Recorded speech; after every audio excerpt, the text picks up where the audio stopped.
Les STAPS sont en grève et le font savoir d'une manière qui leur ressemble. En cause, le manque d'enseignants, une cinquantaine actuellement, auxquels s'ajoutent autant de vacataires. Face à une population qui ne cesse d'augmenter, de 300 étudiants en première année en 2010, ils sont passés à plus de 800 en septembre dernier. Pour des enseignants déjà en tension, c'est toute la pédagogie qui en souffre. Je vois en athlétisme, j'ai pas réussi à trouver de vacataires sur certains cours. On a remplacé par d'autres sports. On organise nos enseignements plus en fonction des moyens disponibles qu'en fonction vraiment d'une logique de pédagogie construite. Ce manque d'enseignants, les étudiants le ressentent directement à travers une organisation fluctuante de leurs cours.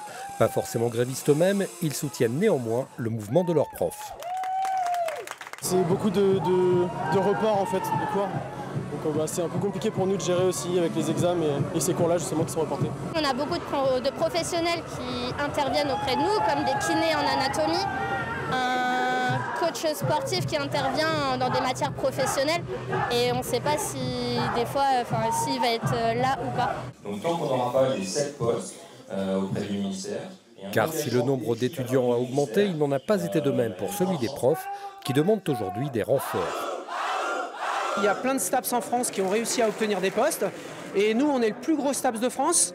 On a un ratio enseignants-étudiants très défavorable et on n'a rien du tout. Alors notamment Brest, qui est dans notre académie, a réussi à obtenir des postes dernièrement. Donc on ne comprend absolument pas pourquoi nous on est les laissés pour compte. Un sentiment d'oubli que les STAPS sont aussi allés manifester devant leur présidence.